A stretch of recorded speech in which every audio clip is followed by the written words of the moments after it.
Let's fucking go! That's what I'm talking about! What is up, my degenerates? Welcome back to the Die Hard MMA podcast. I am your host, as always, your boy Clint, coming off of a damn near record-breaking evening. Not quite. Missed it by 3 units, but plus 25 units in one single event. Oh, if that's not something that calls for the money gun, I don't know what is. How's everybody doing this evening? I welcome you back to the show right here on a Monday night, as freaking always. What'd y'all think of the intro? All right, the intro to the podcast is something that I've been working on for a long time. Could not for the life of me figure out what I wanted to do with the intro to this show. And finally talked with the boys over at Pub Sports Radio, decided to get a sexy intro going with a sick song to get everybody pumped up. We used to have a pretty awesome song that I know everybody enjoyed back when we were in the audio-only days. So I wanted to get something that was a notch above that. Found a song I felt like really kind of fit with my vibe, and got some clips going and stuff like that. Some cool custom graphics. I'm pretty excited about it. I love that intro. So very much looking forward to seeing how you guys feel about that and what you think. And I just realized that apparently somehow StreamYard has decided that it wants me on the wrong camera. So for just a quick second here, I'm going to go dark. I'm going to go dark here real quick, because I want to, well, it's not letting me. Okay. Well, it's this camera or nothing at this point, I guess. For whatever reason, it's got the bogus camera on me that is going to jiggle every time I touch my dashboard instead of the good camera. I don't know why it's doing that. All right. How's everybody doing? We got 24 people hanging out with us tonight. Hey, no fights this week. No fights this week. So all we're doing is we're just going to kind of chat, hang out. Haven't had a one-on-one time, you and me chat for a little bit. So that's all we're really going to do today. Go over the previous card, obviously, answer any questions anybody's looking for. We're just going to have a nice little chill day here this afternoon. And we get to rock the Die Hard Stimulus Check t-shirt. It's been too long. It has been too long since we've rocked the baby blues. And hey, if you've been with me, if you were with me, if you hit that Chase Hooper round 3 TKO, grab yourself a Die Hard emergency stimulus check shirt from the Pub Sports Radio shop. Help us out. How's everybody doing this evening? Mushroom, first one in the chat here. Q&A with Clint. Question. This is going to be fucking awesome. Answer. Yeah. Grateful dude. What's up, buddy? Thank you very much. We got J-Dog hanging out. J-Dog likes the intro. I love it. Average Alex. What's up, buddy? How we doing? I'm just Drew. We got the OGs, Evan L, the Gaming Wolf 87. We got D Spearman. What is up, my man? All right. We've got C Oliveira's 80. I appreciate it. I absolutely appreciate it. Hype in the house. What's up, my guy? All right. Hype Killer popping in here as well. Average Alex asking for the live fireball shot. And oh, tempting. I don't think so. Not tonight, just because, like I said, there's no MMA on to watch. I'm giving myself a breather. I've got some dad duties I got to take care of tonight, so not this one. But definitely, maybe we'll do that next week when we come back off the break or something. Maybe we can get a live fireball shot going. That'd be fun. J-Dog, that's what I love to hear. Thank you, my friend. Beach Money, I appreciate that, man. Early lean for Gravely versus Munoz. Honestly, I'm not a Gravely guy. You guys know that. I'm not a Gravely guy, so probably not looking his direction. I do understand he's got certain intangibles or that rough power and strength that he has, he can have the advantage over a lot of people simply because he can handle them that way. I got to look into it and just kind of make sure. We've got XL Melon. Yeah, that's right. The haters are very awkwardly silent this week, and I love it. It's a deafening silence. You love to hear it. There will be a couple. There will always be a couple. You can never all the way get rid of the haters. And the fact is, hey, I'm open, honest about everything. I'm still negative for 2022. The year has been that bad. I actually am still down units in 2022. I actually just posted up the official record. So let me pull this up here real quick so I can quote that to everybody paying attention and watching, because I definitely am not hiding from it. We're just going to do our best to destroy it. And of course, now that I'm, live watching the show, I'm having a hard time finding it because it's not popping up in my notifications. Bear with me just 1 second. Here we go. Found it. All right. So year to date, 71 winning bets, 187 losing bets, which I know that sounds awful, but you guys know how I roll. That includes all of my round 3 sprinkles, all my Hail Mary parlays, all that kind of stuff. So most of your average online handicappers, the people that, give you their bets and stuff like that, they're not going to include those things. And here's the thing. Let's be honest. I know, we all do that shit. Like, is there anything, and I'm not throwing shade at anybody. I'm not trying to start anything. But is it more frustrating? Is there anything more frustrating than when you tail somebody and they say, hey, here's my card, here's my 5 bets. And then after the fact, they hit something and they post it and they're like, bro, I parlayed Hooper KO and I parlayed this guy by sub, and they show off like this gigantic winning ticket. Like, that is so frustrating sometimes. And don't get me wrong, it happens. All of us do it. But that's why, for me, I post those. And they are part of my official record. So that, the people that are doing that aren't counting those bets in their official record, but they're making them. Like, those bets should be counted in their official record because it's money that's being won and lost. I don't know. I don't want to get into the whole thing. But that's why I include that, is because I want to be as transparent with you guys as humanly possible. So we've got minus 3.24 units on the year 2022. So we're not even quite at that half point yet. We're close. We're almost at that halfway point for the year. And we almost got a fresh, clean slate. It's like I'm coming off of the first event of January with a slight L. Nothing to worry about. Minus 1.25% ROI. The average line is plus 303. That's right. Because of my degeneracy, my average line is over plus 300. It's what I do. Rob Lawrence, cheers, my man. Appreciate that. Let's see here. The Gaming Wolf 87. Man, you should know. You can't ask me that question. My preferred book is Superbook Sports, baby. That's where I bet. Superbook Sports. Now, this show, of course, is sponsored by Superbook Sports. So that is my answer. However, I do love the crazy props and stuff like that you get at FanDuel and DraftKings, and those, they have a market that you can't quite get tapped into with some of the more straightforward books. Places like like our sponsor here, Superbook. They don't offer like the split decision props and shit like that. So you got to get a little creative when you do that kind of stuff. Tate Brown. So just to tell you, I love you and the Deadlock podcast. Thank you, Tate. I appreciate that. Hey, anybody watching the show that hasn't checked out the Deadlock podcast, we're me and my boy Manpreet Lock of the Night, one of the all-time favorite guests of this show. We're doing kind of a more laid-back and fun, relaxed podcast over there. So be sure to check us out and support us over there. That one's bi-weekly right now. Just having more fun doing that kind of thing. Less betting, still talking MMA though. Whole lot of fun going on there. Do I think that Howard Hamlin can win a fight in the UFC? Melon, I'll be honest, right off the top of my head, I don't know who Howard Hamlin is. Let me Google this here real quick here. Howard Hamlin. No disrespect to the man. The Screen Rant guy? I don't fucking know. I don't know. I mean, you've got, there's a whole bunch of celebrities out there that are that train jiu-jitsu and shit like that. So you never know. Maybe the man's been boxing his entire life and could kick somebody's ass. But I have no comment. I really don't know on that one. All right. Thank you again, Tate. Appreciate it. And Evan L., thank you very much for the kind words.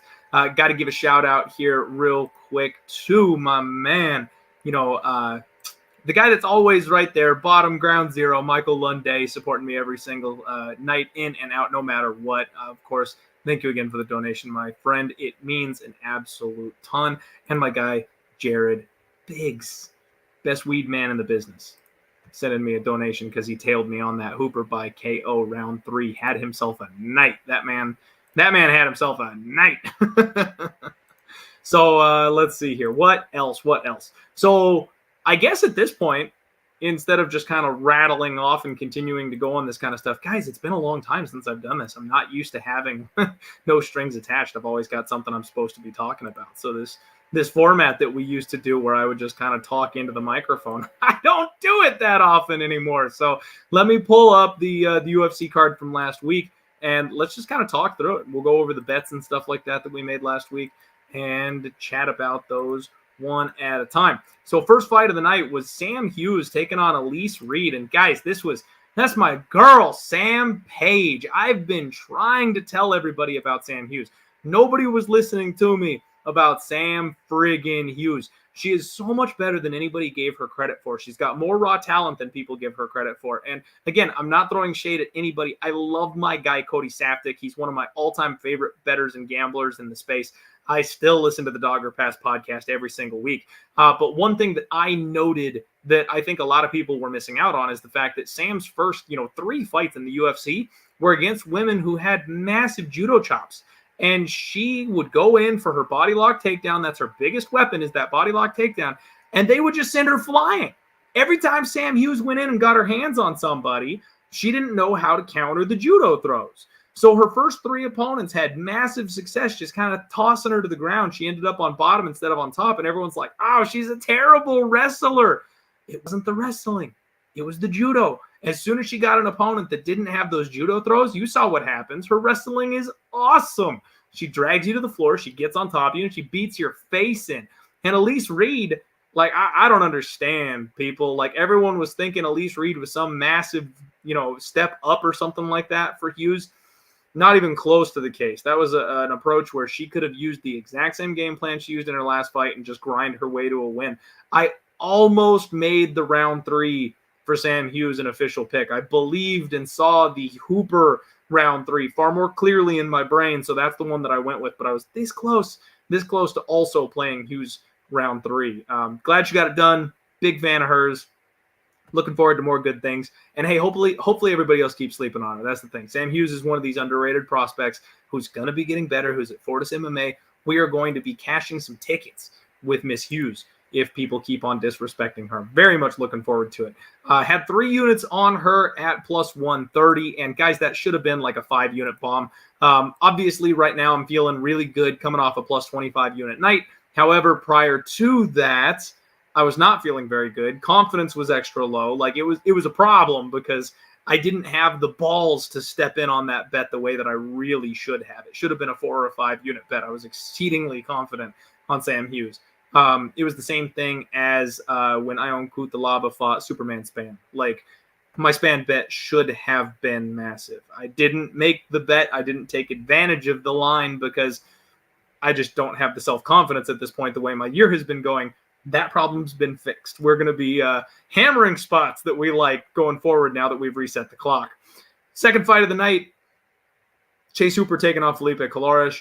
And I could not have called this one any better. I mean, Chase Hooper did show the improvements that we were looking for. Felipe Colares is a mid to low tier fighter who is fighting up a weight class, striking a little bit above his belt level. He's a black belt in jiu-jitsu, so that's the reason I went with the TKO, because I figured that Hooper was not going to be able to get the sub on this kid. Plus, if you listen to the fighter interviews, this is where everyone gives me shit for listening to and believing fighters. Chase Hooper was talking about the fact that he was one-dimensional because everybody knew he was going for the sub. So as soon as he got people to the floor, they were on point with their submission defense. Now he knows if you soften him up with elbows and ground and pound, that's going to make him far more dangerous. And he said that he'd been working on that. So I was like, okay, well, he's got a guy who's a legit black belt, not a guy who's ever been finished before. This guy's not going to get subbed. Hooper's got that nasty ground and pound. The ref will pull him off. So got the TKO prop, decided to go with the specific round 3 TKO prop, which, guys, I don't know what it is, but on Saturday morning, it's that last-minute prop dump moment of clarity where the whole week's worth of studying, talking to my fellow friends and cappers, Cody, Manpreet, the club and sub boys, like everybody that I talk to doing sports betting, all of it kind of just finally like hits the blender on Saturday morning. And every once in a while, it's just clear as day. You see the matrix on something. And that's what happened with that Sam Hooper, the Chase Hooper spot, because, sorry, I was going Sam Hughes again. I just was straight up looking at it and going, well, I know it's gambling, obviously. We're wrong a lot, but I know Chase Hooper's going to win this. I got a great feeling that I'm on the value side here. And again, probably should have bet that money line a little bit bigger the way this one was set up. Called it all correctly and just went, man, he is going to wear this kid out. We've seen Kolaris get tired. He's going to win in a scramble, and then he's going to rain elbows down until the ref stops him. And I was just like, damn, dude, it's TKO and it's round 3. Like, those two things have to happen. So I went ahead and fucking played him. Like, I don't know what to tell you. It was pretty awesome. And then on top of that, it's been a big day for me, guys. It's been a big day for me. So because we got such an incredible call on this round 3 TKO prop, I hit the big hitter honorable mentions on the Ariel Helwani show. Like, they brought up all the gamblers and stuff that did crazy things over the weekend. I love the segment that they're doing for this, by the way. But your boy was one of the ones that made the cut because I had the Hooper KO, the Hooper round 3 at 40-1. And then I'm going to go ahead and just be that asshole that I was talking about earlier. I threw $5 on Sam Hughes round 3 parlayed with Hooper round 3. Holy shit. Like 4,360-1. I mean, I tossed $5 on that shit and it actually hit. Like, that was one of those ones where I feel really bad because I should have tweeted it. But again, it was like right before the fights kick off.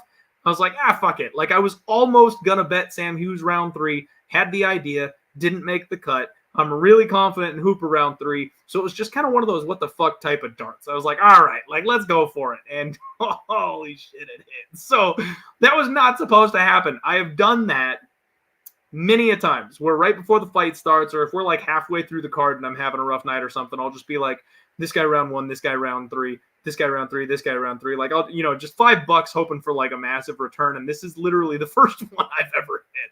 So that was fun. That was really awesome. And to get the shout out from Ariel Helwani was pretty freaking cool. If you guys haven't checked out like my Instagram or my Twitter since then or whatever, I am officially the guy who yells on Twitter.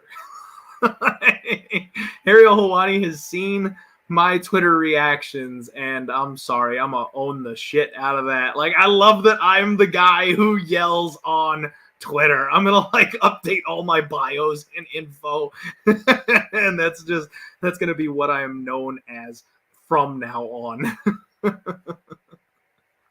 All right, so first 2 fights of the night obviously just go absolutely perfect for us. Can't ask for anything better than that. 3 units on Hooper. 3 units on Hughes, 2 units on Hooper, and with the KO TKO props, we're free rolling. And then I had my 3-leg parlay: Hooper inside the distance, Holmes by sub, Park by decision. The Hail Mary, that bad boy is off to a great start with Hooper inside the distance as the very first leg. Nearly bet Vince Morales, dodged a bullet. Hey, we talk about it all the time in sports betting. Not betting something or getting a bet wrong, saving that bullet is just as important, if not more important, than actually getting a correct bet. Sometimes it is just as important, if not more important, than actually making one singular good bet. So laid off of Vince Morales, was very close to pulling the trigger on that one. Dodged that bullet there. And then same thing with Uros Medic and Omar Morales. I originally called Uros Medic as the upset. And then I was like, fuck, man, I'm taking like 4 dogs in a row to start the night. Kind of got a little bit of cold feet. Omar Morales is a guy that I've never been overly high on or impressed with.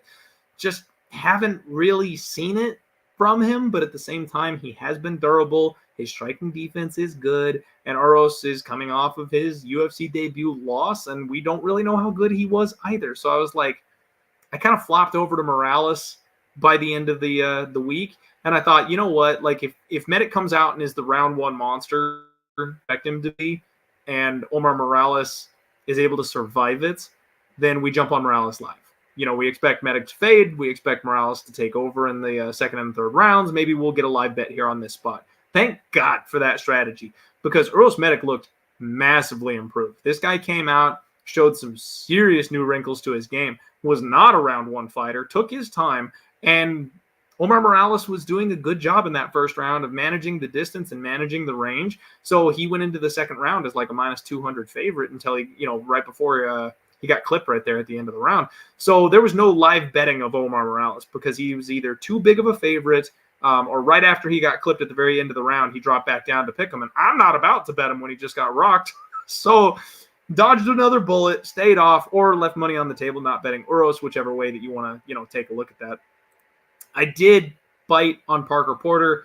Man, for a second, I really thought Parker Porter was going to stretch that fight and maybe let us see the second round because his takedown defense was solid. He got pinned up against the fence, and I'm like, go ahead, Jailton Almeida. You go ahead and lift this 300-pound man off the ground. Oh, shit, he did. He totally pulled it off, and I was like, fuck, okay, we're on the ground. Parker Porter, you're a brown belt. Keep it safe. Keep it tight. Do your thing. Survive this round. He did. He was doing really well. He was mitigating all the damage. He was staying positionally sound. He got his guard back a couple of times. And then at the end of the round, Jailton starts wearing on him. And I'm like, okay, go ahead, Jailton. Ground and pound. Wear yourself out. Parker Porter blocked like 90% of the ground and pound shots that were coming his way. He didn't take any damage from that flurry. And I'm like, yes, drain the gas tank. Get me to round two. Drain the gas tank. Get me to round two. And then Jailton made him turn over. As soon as Jailton got Porter's back, it was over. And that was like the one thing. And I'm like, this fight has to get out of round one, and Parker Porter cannot give up his back. That's literally it for this bet. Plus 475, I would be doing cartwheels headed into round two. Let's see what Jailton Almeida looks like in deep waters against a volume machine if he doesn't get that round one finish. No, he got the round one finish. So, you know, trying to fade the hype train. It is what it is. Y'all know I go for that shit, and didn't work out this time. Real deal. What's up, buddy? All right, catching up here on the chats. Yeah, Mushroom. I'm definitely. I don't know about old school, but degenerate is. I use that word for a reason. Dev the dude. Not even close, baby. Not sure if you're messing with me or not, man, because if you're watching anything, you'd know it wasn't a bad week. It was about the best week I could ask for. Let's see here. Reggae, is the mic not picking up? It's plugged in. And I got my new sexy one, too. I hear it in my ears. Are you guys getting bad audio? Dude, okay, I'm seriously, like, I don't know what the hell is happening right now. So the laptop that I use for StreamYard, for whatever reason, it started bugging out the other day. Like, all my settings, nothing's changed. Nothing has changed. But for some reason, it does not want to doesn't want to act right. It like wasn't picking up my video. Remember the last couple of weeks I've had to kind of do it crazy on the fly because I had to like be a guest at my own show essentially to make it work because it wasn't picking up the right camera. And now if it's not picking up the microphone, like that's a freaking problem too. I'm going to try something real quick, guys.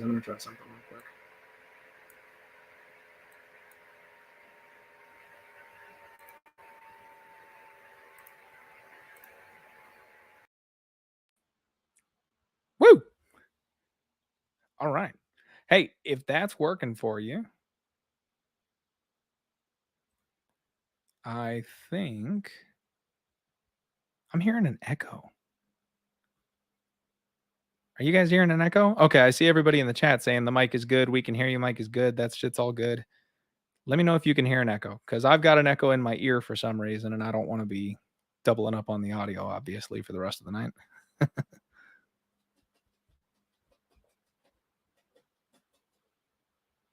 Not echoing. Okay. So I'll just deal with it, my own voice in my ear. And actually, I don't even have a guest. I don't need my own voice in my ear. What the hell am I doing? I'll just speak into the mic. I'm an idiot. All right. So no echo. Right camera's working. Audio is working. We're all set. We can roll straight on with the show. Let's see here. Getting caught up here. Got to scroll back a little bit. Melon, yeah, I know. Dev is absolutely a hater, and I've seen him before, and he can eat a bag of dicks. But it's pretty funny if you're gonna step into my show and try and come in and hate on me. Buddy, you picked the wrong fucking week. Like the haters have had their days this week. We've talked about it. I am fully open and transparent with everything I do on this show, and I have had a rough 2022. Absolutely.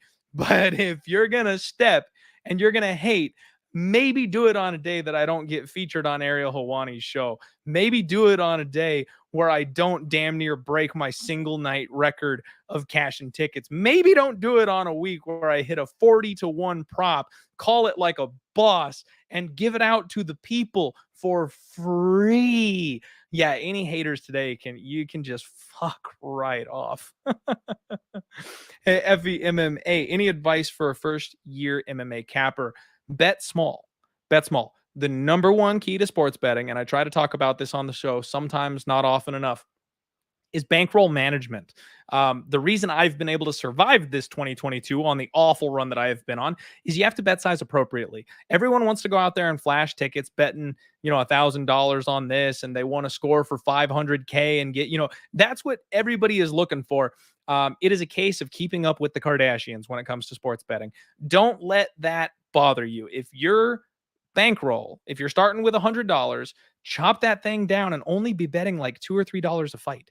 I know that doesn't sound like fun. I know that doesn't sound like a lot to hit for, a $4 cash when you get a call right or something. But when it's your first year, when you're just getting started, this game is volatile as shit, especially MMA, because you can be winning a fight and then have the judges a la Holly Holm rip that winning ticket from you, or you can have a knockout blow, a banana peel slip, have a guy that comes through as a 5-1 underdog, bust your parlay. Like, you have to be able to dodge those bullets and survive. And in order to do that, you got to make sure that you're not overextending yourself, because if you have a $100 bankroll to start, and again, I'm just assuming you're using it as an example, but if you've got a $100 bankroll to get started and you're betting $25 or $30 per fight, you can go poof in half a card. You can blow your whole bankroll in 3 or 4 fights. So bankroll management is the number one piece that I would suggest making sure you're on top of. Just do not bet too much per fight. Take it slow and stick to money lines. Parlays can be tricky.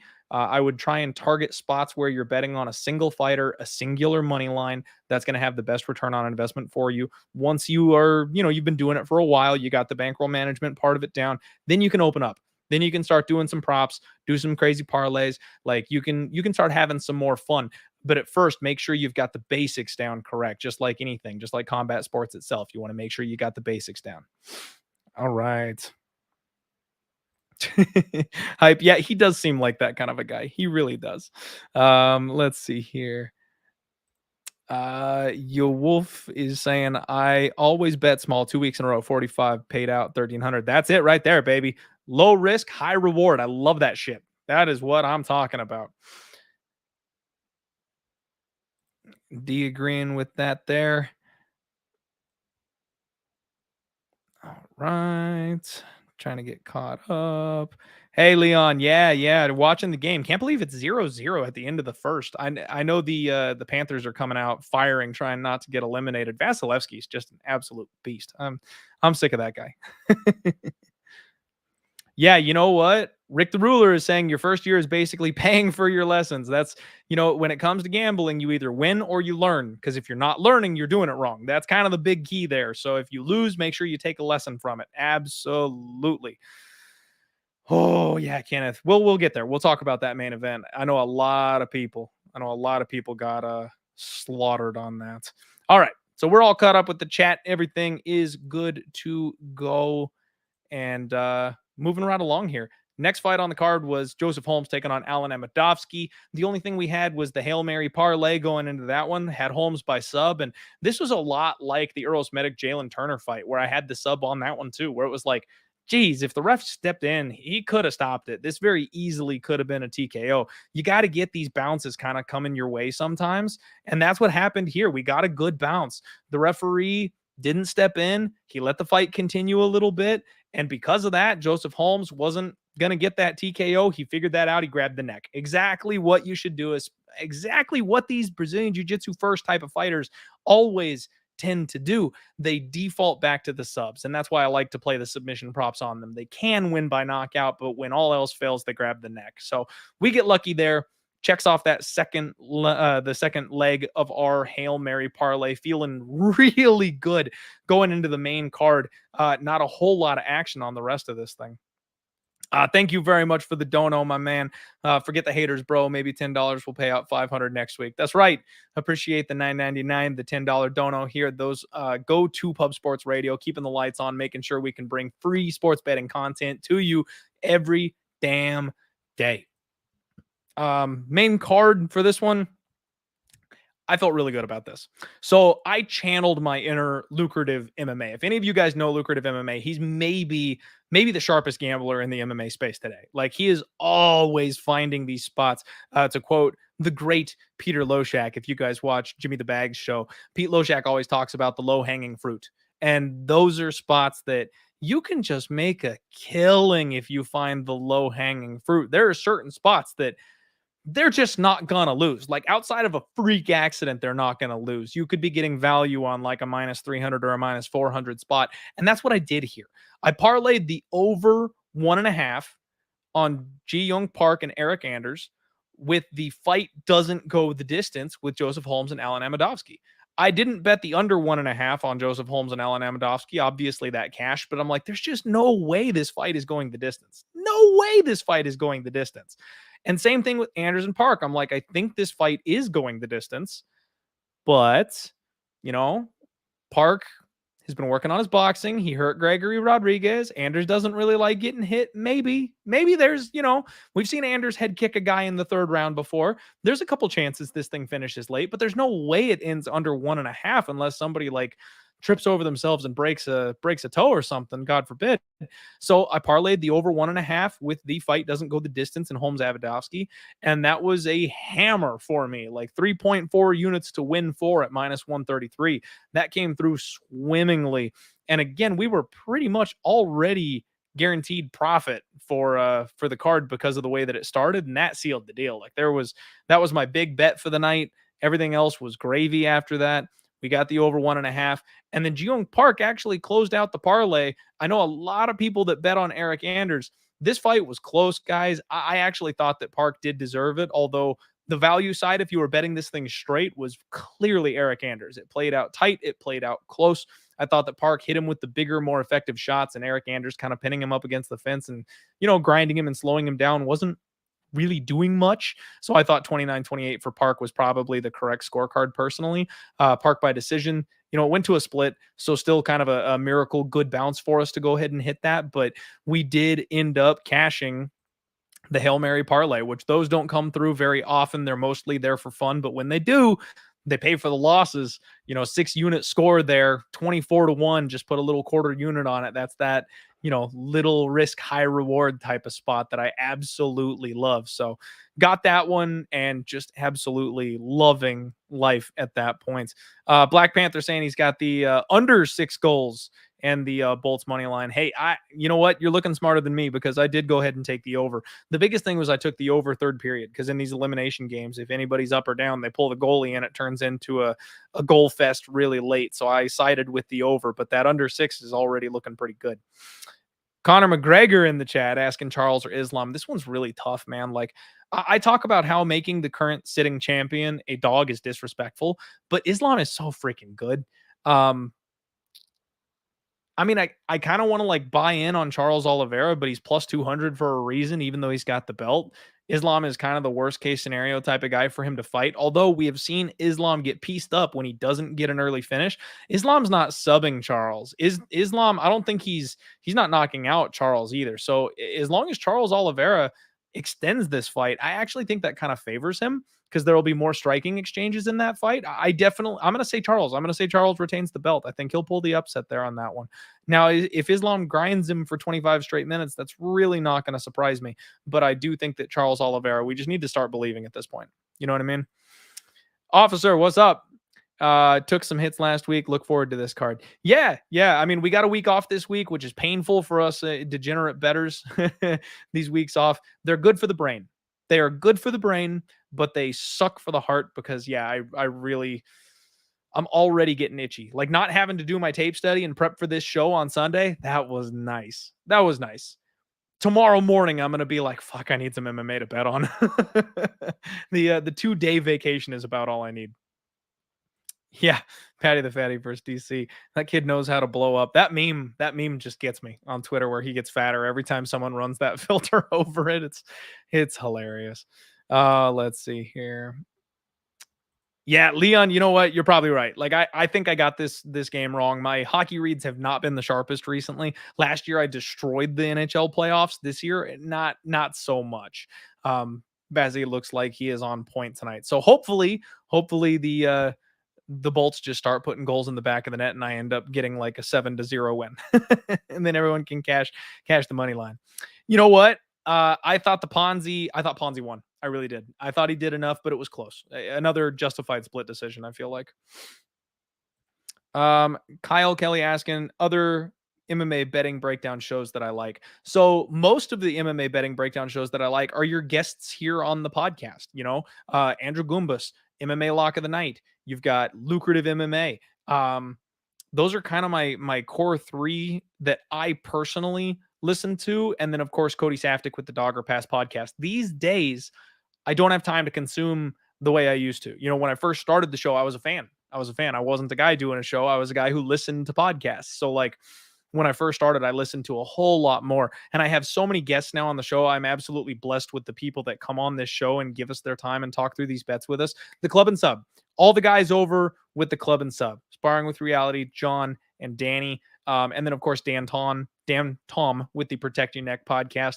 Those are definitely ones that I try to get to. I just run out of hours at the end of the day. Like now that I'm now that I'm a content creator myself, got a family, got a day job, you just run out of time to listen to all those different shows. And it also starts clouding your brain. Like, you know, my own judgment, if I start questioning myself on a pick, that's not good. I can't give you a good confident pick if I'm questioning myself because of the things I'm hearing other people saying. So I kind of try to shut it out. But if you're looking for other content, those guys are all solid. They all do great work. My guy, MMA Locker Room in the house. Shout out, buddy. It was a good weekend, man. I saw you had a couple of nice bets yourself. Locker Room, one of the Pub Sports Radio boys here. Make sure you check him out, doing good work himself over there. All right. Yeah, Oliveira is an absolute savage. Can't believe he's got as much experience as he does.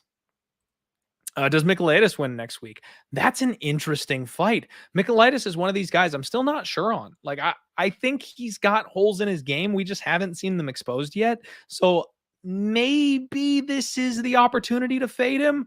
Again, I have not done any tape study whatsoever. So you're getting my like off the cuff, top of the head thoughts on these future spots here. Maybe he wins, but I want to see what this guy looks like in round 2. If his power doesn't come into play early, I want to see what he looks like after that. It's kind of like how Francis Ngannou, when he got extended by Stipe, he was not the same man. You know what I mean? But no one had been able to do that before. I want to see what he looks like when someone is able to get out of that first round with him.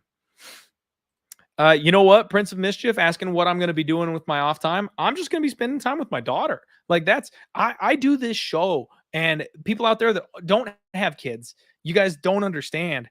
Like kids, all they want to do is spend time with you. All kids want to do is spend time with you. And my poor daughter, she loves me and she supports me, but she just wants to play with her dad.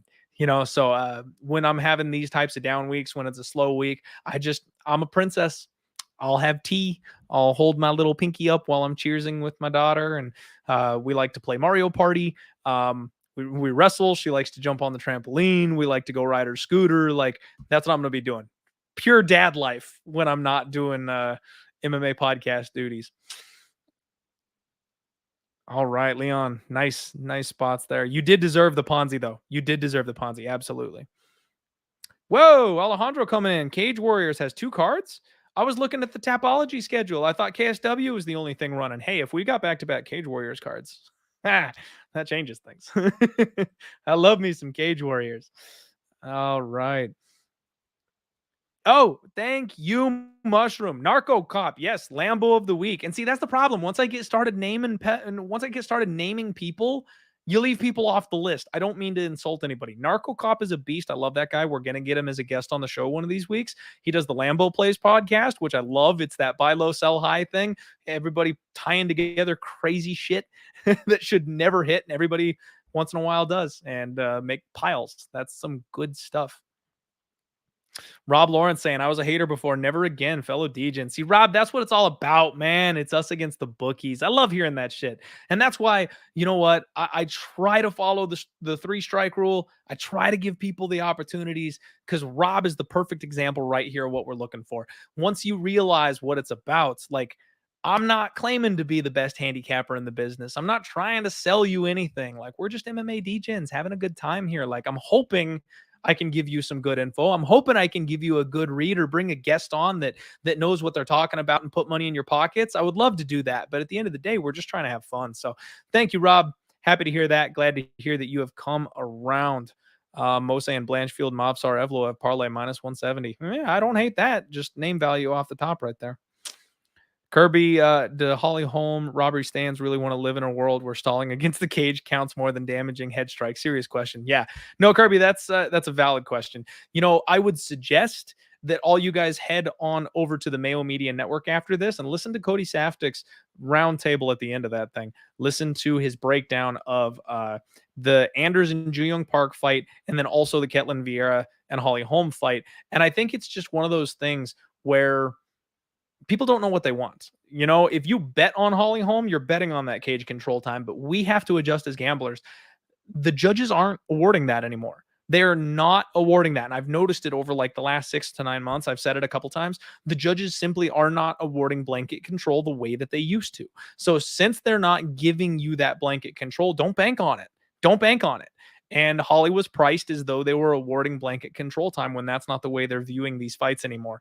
Cheeto Vera is another perfect example of this. I know you rearranged Rob Font's face, but like Jose Aldo is another example of this. Like, if you're the one hammering these bigger power shots, that's what's catching the eyes right now. That's what the judges are favoring. Boone saying Pereira won. Come on. Now, it was a split, man. That was a one where, like I said, I thought Pons did enough to win it. I thought he did. I scored at 29-28 for Pons myself. I did not have a bet going into that fight. I actually got on Ponzi in the middle of the second round at plus 750, and they closed the line before I could tweet it. You guys know I tweet my live bets as well to make sure you can get on them with me. But I hit send. I was live with the boys on Pub Sports Radio, and it was long gone by the time I got my fingers over to Twitter. Like, they already shut it down. That's when Ponzi kind of started to turn the tides a little bit. So I was rooting for Pons very heavily, but that was a legitimate split decision. That fight really could have gone either way. And no matter what side you were on, you can make a compelling argument for who won that fight. And I can't argue with you. Like, it was a split decision. So not convicted one way or the other here on me. Prince of Michigan asking, do I bet on or make YouTube content full time? Unfortunately, no, my friend. Unfortunately, I do not. That is the goal. I want to get there. I want to be making full-time content for you guys. I want to be sitting behind this camera more often. I want to talk, honestly, I want to expand to other sports a little bit too. I would love to do like an NFL or an NHL show, the bigger major sports that I know a little bit about. I want to cover PFL and Bellator. Like, I'd want to do full-time content. Unfortunately, at this point, I'm not making enough to support my family to do that. So I do still have a full-time day job. This is the side hustle. With the Superbook Sports sponsorships, with my Pub Sports Radio sponsorships, we are getting there. Things are headed the right direction. But it's not quite there yet, unfortunately. We'll get there. We will get there.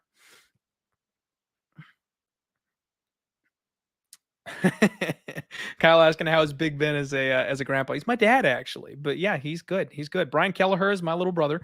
And the three of us like to spend time together at the major holidays. All right. What do you know about Mario Party, bro? Hey, all I can say is I kick the shit out of a 6-year-old in Mario Party about twice a week. I'm that guy bullying I'm not going to let you win. You're my daughter and I want to build your confidence. I ain't letting you win Mario Party. You got to earn that shit. You want to beat dad? You want to beat dad and be the big boss around the house? You better beat dad. I'm not giving you no layups, no breaks here. She's going to be tough. All right, Rob, what's up? Pound it. And then my guy, Wolf again, saying Conor McGregor gonna TKO Usman. Oh dear God, I had to read that comment out loud on my show, folks. That's a thing that was said. Thank you for the donation, my friend. Much appreciated. Definitely appreciate the dono here, but oh boy, that is a take that was said. I hope you're trolling. I hope you're trolling. All right. Trying to get, you know what? This chat bugs the crap out of me because right when I get caught up, it like jumps everything down the list. So I have to like scroll back up instead of scrolling back down. Kirby, appreciate you, my friend. Trying to get to everybody today. That's what's fun about these break weeks is I straight up just get to chill out with my chat. You know, we used to do this a whole lot more where we would just chat with the chat, hang out, chill. And it doesn't happen that much anymore because there's weekly shows and the shows take 2 hours because the cards are 15 fight long and shit. Yeah. Thomas, thank you, my friend. It was legendary. Very, very much looking forward to it. All right. Catching up. You know what, Seth? I did not, but I did avoid betting the other side. So all the people that cashed on Ricci, good on you. It was a great read. That was another spot where I was wrong. She should have been a much bigger favorite. The experience didn't matter whatsoever. That wrestling advantage she had really came to bear in that fight. So congratulations on anybody that bet Ricci. I did pass, though. Like we said before, penny saved is a penny earned. Yeah, friends, that's where it's at. The underwear ads, they're going to make me rich. No, actually, you know what? We're working on that. I've got a shorter version of that ad that we're going to be running pretty soon here. Because as much as I love that commercial, it does take a full damn 2 minutes. And, you know, those of you guys watching the show every single week, I'm like, after a bit, that's going to get old. That's going to get a little painful after a few too many times watching that ad. So we're making a shorter version of it that's going to run a little bit quicker. That way it won't be quite as painful. Diamond Hands Hammurabi. What's going on? Chat with the boys. All right. So picking back up where we left off, we kind of touched on Tabitha Ricci, Polyana Viana. Unanimous decision for Tabitha. I thought Polyana striking actually looked pretty solid. She looked really good, but she was not quite. Sorry, one sec. I got to text the wife back here. See, this is the kind of shit that happens on these live shows where I don't have a I don't have a co-host to kick it to. She had a height and reach advantage. You know, the jiu-jitsu upside was there, and her striking was better. It all came down to the wrestling. She couldn't stop the takedown. She couldn't get Ricci off her. That was the end of the story. So again, congrats on the Ricci betters. I did end up biting live. I got a little greedy after having the damn good night that I was having. I threw 2 units on Dusko. Should have been a 1 unit shot. That was fading the hype of Cheaty, fading the quick turnaround after the meme knockout of Cheaty. And I thought Dusko was going to be able to grapple him to death. And he damn near did. I mean, he almost got out of that first round following the right game plan. And then freaking Matt Brown elbow from hell put him out clean. So Cheaty backers get it done early in round 1, just as scripted. We talked about Pons and Pereira. And you know what? The Holly Holm Ketlin Vieira fight, guys, live, I scored that 3-2 for Holly Holm. I did get talked into betting Ketlin Vieira right before the fight kicked off by my guy. Another really good capper, again, that I forgot to mention earlier, Liam Picks Fights. You guys got to make sure you're paying attention and listening to Liam. He knows his shit, and he's a big dog hunter like me. He's been hitting some serious dogs lately. I love that kid. Love the tinfoil hat style that he rocks. He talked me into throwing a little chump change on Ketlin Vieira, so I did. So I was rooting for Ketlin Vieira because prior to that, I didn't have a bet on the main event and didn't have a dog in the race. So was rooting for Ketlin, scored it for Holly. I thought the cage control probably should have, been a little bit higher, but I tweeted out that this was not a robbery. Don't call this a robbery because you don't judge a fight with statistics. You know, everyone wants to pull up the ESPN striking numbers and stuff like that afterward and look at the control time. But the problem is that's not how you score MMA. It's round by round. It's live as it's happening. And very similarly to the Park and Anders fight, Ketlin was just snapping Holly Holm's head back. She was dealing all the damaging strikes, and the judges are rewarding that shit. If you get pinned up against the fence for a minute and a half, but then you go out and you land a big 1-2 down the middle and the other girl goes like, that's who's winning. The one who is doing the face punching is the one who's winning. So I know that it shows that Holly Holm had 188 strikes landed, but those were those like little lefty uppercuts up against the fence.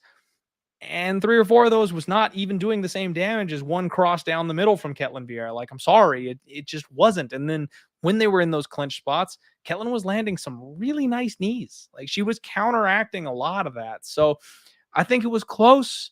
I scored it for Holly myself. So I will say I thought Holly Holm won that fight. But at the end of the day, 29-28 the other way for Ketlin Vieira, or I guess in this case, 3-2 because it was a main event. Sorry, not a 29-28. But I don't think they're wrong for giving the fight to Ketlin Vieira. I think that that's justifiable. So yeah, sorry for anybody that was on that side. And what the hell is happening with my camera right now? Why is the quality so bad? I'm sorry, folks. Again, I don't know what the hell's going on. I'm gonna have to clear the cache out and run an update on my computer or some shit because this is not going well. And you know what else is not going well, Black Panther, is my over. Holy crap. I can't believe it's 0-0 halfway through the second period. I'm really surprised by that. I knew the Panthers were going to come out and play their A game and throw everything they had at the net, but I did not expect it to be that tight. Mushroom, the only thing that I saw was under 206 in the Heat game. That's my guy, Connor Mack. I'm tailing him on that. Oh, I'm sorry, not Connor Mack. Razor Sharp picks. Coke saying, put the house on Boston money line. Do with that what you will.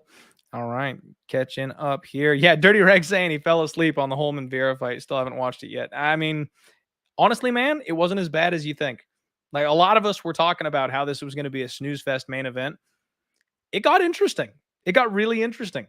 There was 10 minutes worth of control time, but there was also a lot of striking, and there were some big power shots, and there was nearly a finish. Like that was actually a really good main event. So surprised me with how entertaining it was, if we're being honest. You know what, Prince? Double chances are things that I probably need to work into my game because you can get better odds and just remove the one thing that people know is not going to happen. The problem with that is that a lot of people do things like they would have bet Mr. Chase Hooper by sub or decision because those are the only two things he does. He's not knocking anybody out, right? Well, he knocked somebody out this week. So it's not guaranteed. It's never something that you're going to be able to guarantee. And that's why I try not to get too fancy. If the odds are good enough to go ahead and play it the way that I want to play it, that's all I do.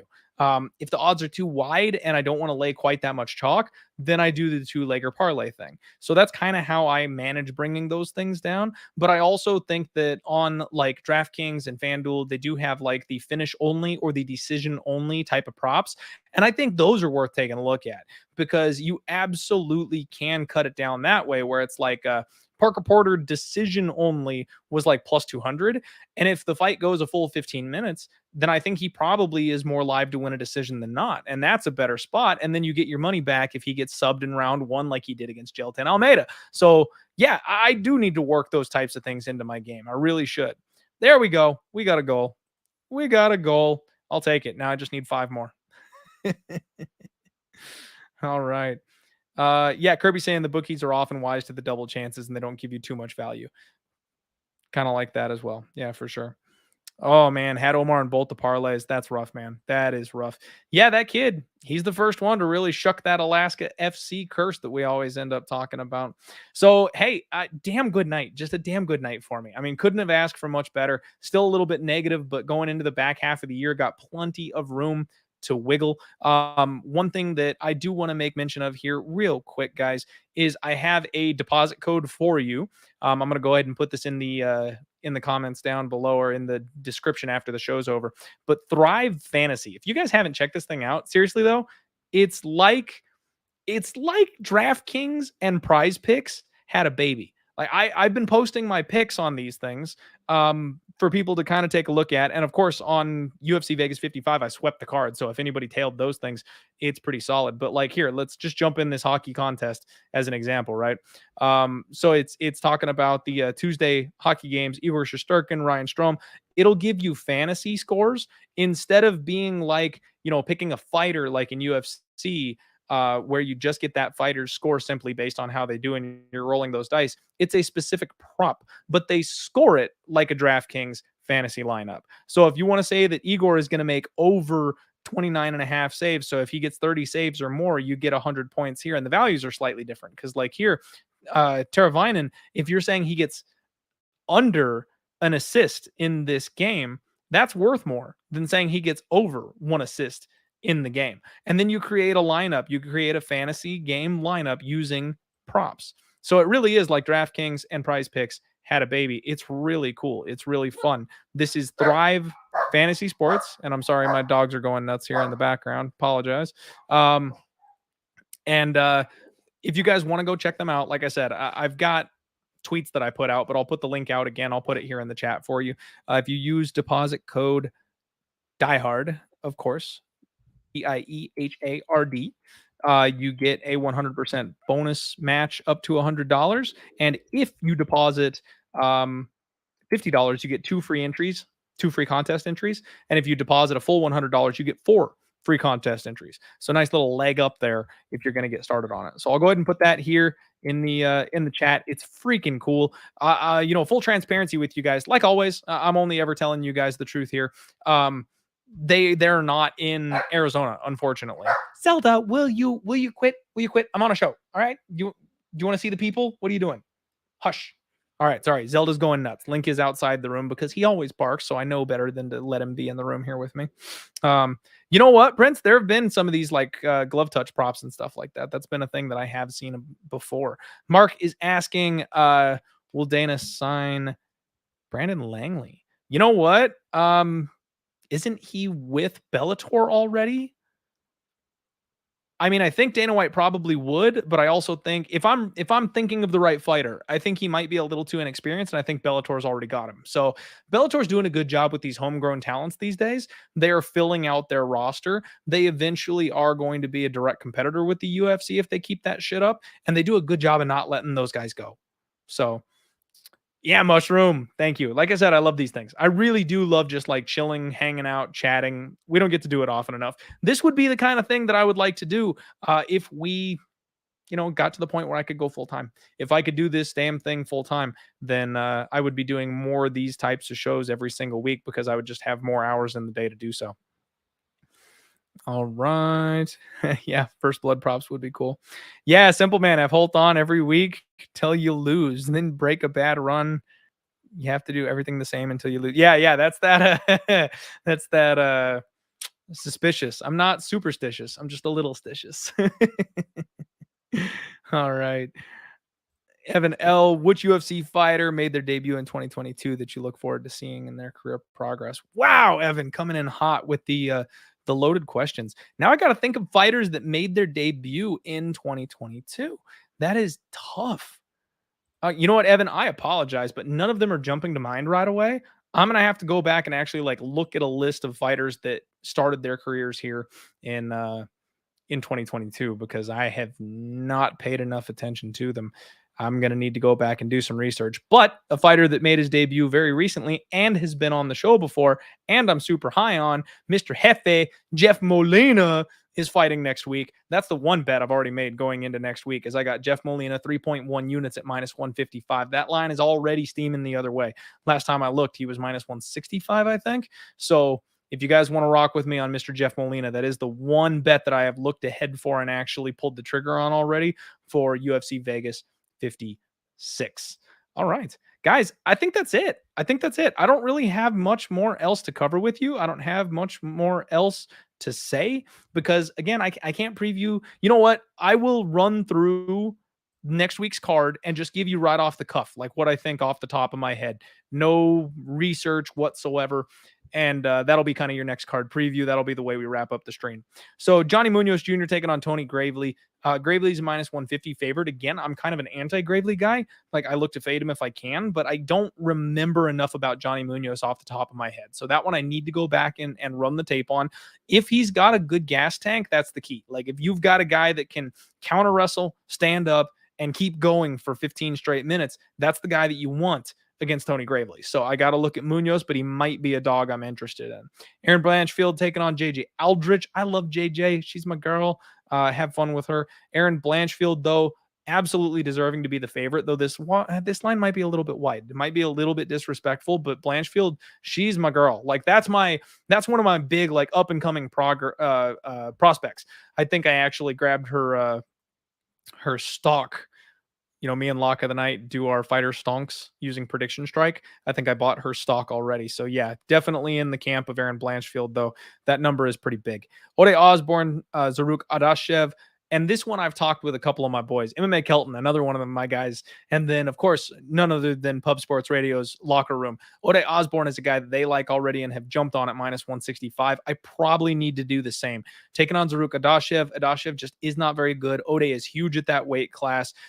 I think he probably has Adashev everywhere, except the problem is Ode does slow down a little bit. I think in his last fight, he kind of eased off a bit in that third round, let his opponent come back in. Zaruk is a guy that can go hard for 15 minutes. Got to run the tape. Always got to run the tape because I can't jump in on something like laying minus 165 chalk if the other guy's got a very clear path to victory. Jeff Molina, Zalgas Zumagulov already got minus 155 on Hefe. Get there before it's gone. He's all the way up to minus 180 in some places. Dan Ige, Mobsar Ivloev, another disrespectful line. Evloev minus 335, Ige's plus 260. Ige's one of these guys, he's not top 3. He's never going to hold a belt, but he's a tough son of a bitch. And he also is a solid wrestler. I think Mobsar Evloev is the truth. I think he's legit. His submission game is on point, but taking down and holding down a guy like Dan Ige is really tough. And if this turns into a boxing match, it could be another closely contested fight. So, another one maybe a little too wide of a line, but I probably side with the favorite.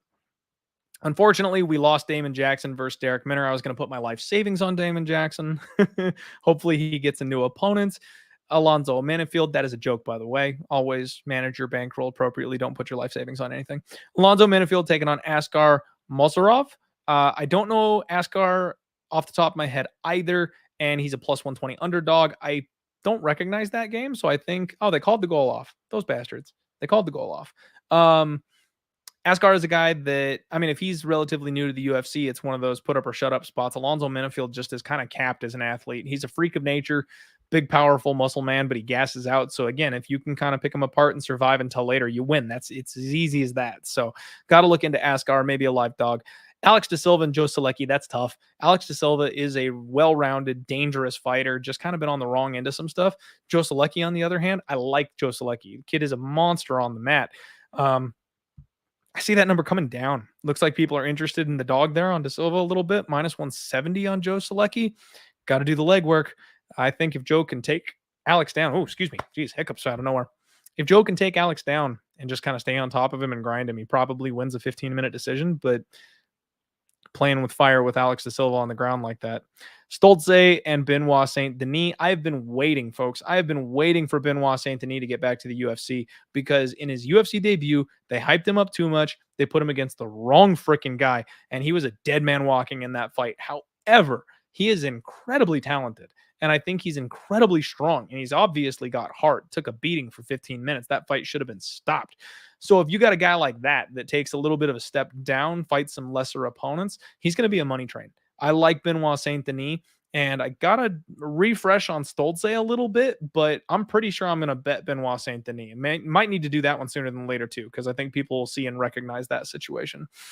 Lucas Almeida, Mike Trezano. Trezano's a pretty big favorite in this one. Trezano's tough to trust at that line, I kind of feel like. He's got some grappling chops, but he doesn't really use them. His distance striking is pretty good. One of these guys where he might be like the Dragon last week, beating Vince Morales, where it doesn't look pretty, but it's just clearly a 15-round decision for him. So, I think he might be justified as the favorite.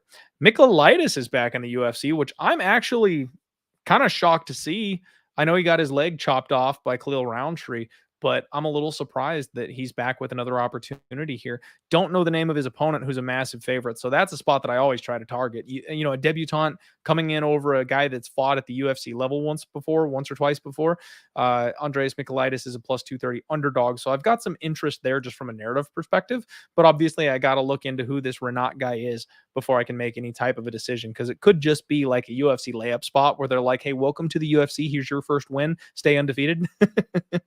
You don't want to bet against those spots. I've learned that recently. You can't just blindly bet these debutantes because some of them are legit. Karen Silva, Poliana Botello, pick 'em price tag. Makes sense to me there right off the top. Kind of like I like Polyana just, in general. I think there's some upside there, so I need to look into that one. The main event, though, my guy, Alexander Volkov, Drago, -155 over Jairzinho. My problem with this one is it's a 25-round main event. And when you get 25 minutes with Jairzinho Rosenstruik, we've seen Volkov get clipped before, folks. We have seen him get tagged by guys like Derek Lewis at the end of the third round. You just slip up once with these death touch guys, and it's over. Even though Volkov is absolutely my guy, I don't think he can out-wrestle Jairzinho Rosenstruik for 25 minutes. I mean, we know he's got the cardio to go 25 minutes. I don't know if he can offensively wrestle for 25 minutes. And if it's a 15-minute or a 25-minute kickboxing match, again, Jairzinho only needs one. He only needs one. So I hate to say it, but kind of maybe going against my boy in that one, might be betting the death touch of Jairzinho. Not sure. Definitely going to have to go back and rewatch. And what I've noticed about Jairzinho Rosenstruik is it really depends on the kind of mood that guy's in. If he comes focused, if he comes in chip on his shoulder, he steps on the gas early, and that's when he hurts people. That's when he knocks people out. But if he comes in kind of lackadaisical, not really worried, then if he's not having that angry chip on his shoulder type of mentality, then he plays a kickboxing fight, and then he loses the kickboxing fight because he's just not urgent enough. He gets outscored by his opponent. So you really got to kind of get into the mind of Jairzinho Rosenstruik to really have any idea what he's coming with. All right. That's the early preview. I'm going to take one real quick run back through these comments and see if there's anything popping up. Bro, some dad saying, how'd you do Saturday, baby? You know. Let's see here. Okay. Thank you very much, Rick the Rula. These are some of the debutantes: Jack Madalena, David Basharat, and Tatsuya Tiara. I'm going to say Tiara, man. I'm going to say Tatsuya. I like that kid. I like what I saw from that kid. All three, obviously, very exciting prospects, but I actually think that the Asian scene has really struggled in the UFC, especially recently. We've seen that. There's a couple of standouts, and I think Tatsuya could be one of these standouts. I really am excited to see if he is the guy that kind of pushes us through to the next level and gets this thing done for us. Very excited to see his future. Chris, I'm not sure if you're asking me if I picked Esparza. Esparza was somebody who I leaned early on, and then the tape told me otherwise. So I did not bet on Esparza. Thankfully, I actually passed on that fight. After watching the fight, nobody was right on that fight. Not a single soul got that correct, even Esparza bettors, because I think if Rose came to fight, I think she wins that fight. But that obviously wasn't actually a fight. Yeah, Matt, I was on Maness as well. That was a good night. Hey, Maness is one of those guys, another just drastically underrated fighter that we're going to make money on in the right matchups. He's got a fight coming up, so I'm interested to see, but I think they put him against another fighter that I actually really like.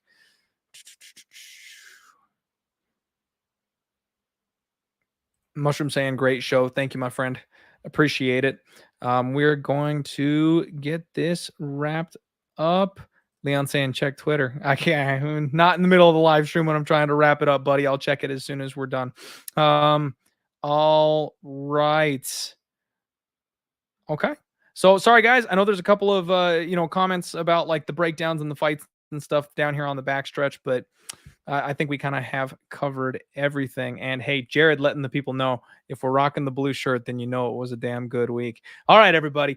You be good this week. Get out of here. We still went an hour just having some fun. Thank you all very much for joining me on this fireside chat episode of the Die Hard MMA podcast. I'm going to wish you luck on all your degenerate betting action. And you know what? I've actually got something for you this week. Recently, I haven't had a whole lot to say at the end of the episodes. I always try to leave you with some kind of a, feel good message going out into the week. And this one's maybe a little more targeted, a little bit more specific, but I do want to just talk to the people who are in charge of other people, parents, partners, caretakers. If any of you have somebody in your life that you're taking care of, I just want to let you know that you cannot take care of somebody else when you are running on empty. That's the truth.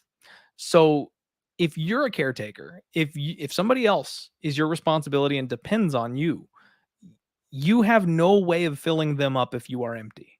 Make sure you take time for yourself. Make sure you take care of yourself. It's okay to take a break. It's okay to ask for help. And people think asking for help is a sign of weakness. It's not.